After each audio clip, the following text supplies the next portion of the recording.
Since the initial uncertainty surrounding the president's trade war rattled markets, the stocks have been on a steady climb. The S&P index has seen nearly 15% growth year to date, but the ride isn't infinite. We've seen downturns before. The crash of 1929 was the most notable. Best-selling author Andrew Ross Sorkin examines the lessons from 1929 in his new book. We recently talked to him for tonight's interview.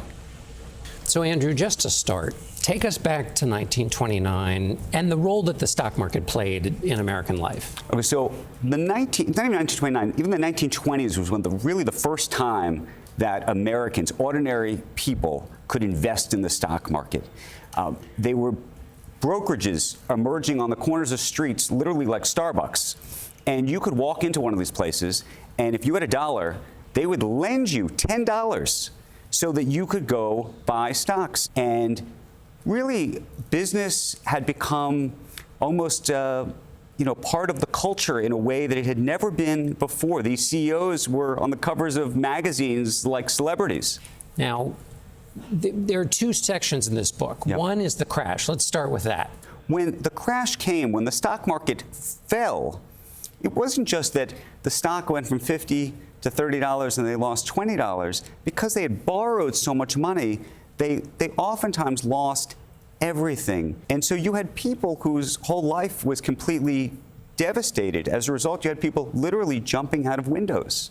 The second portion of your book is more about the economic devastation that happened afterwards. How was the market crash related to the run on the banks, related to the Depression?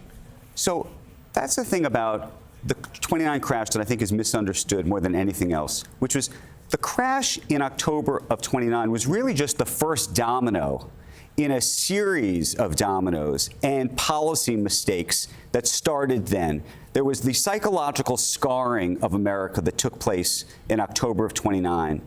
But then there was a series of decisions of how do you handle this? How do you deal with this in the real economy? And you had President Hoover and the Treasury Secretary Andrew Mellon, both of whom effectively thought this was almost a psychological problem. Nobody wanted to pour money into the system at the time. And that was actually economically the absolutely wrong decision. So unlike what the Federal Reserve did in 2008 when we had a financial crisis and they poured money at it, right, this Federal Reserve did the opposite. And then on top of that, you had President Hoover put a whole series of tariffs in place. Smoot-Hawley, 1930. Every economist in the country was going down to Washington saying, please don't do this, in a very similar way, frankly, to what's happened now. They played a bad hand badly. There's so many great characters in here. Is there a key villain, or is it a kind of conspiracy of bad choices that led to the... I like to think it's a conspiracy of bad choices. I think Charles Mitchell, who ran a bank called National City, which becomes Citigroup, is just this fascinating character. He was really the most famous banker of his time and had really led the way in terms of lending money to lots of people to trade. And he became the face of the crash. When you were working on this, certainly as a reader, I feel it, did the hairs on the back of your neck stand up and go, there's a little of this going on today? And if you felt that way, where do you see it or feel it? So the truth is, when I first started the project, I thought I was just writing about history. And as I was continuing on and on and on, and headlines would come about tariffs or regulations or taking regulations away or this or that, I thought, oh my goodness. One of the big features of this period was this idea of democratizing finance. It was going to no longer be for the elites. It was going to be for everybody. And I think right now that's a big theme in America. Everybody wants access to the lottery ticket.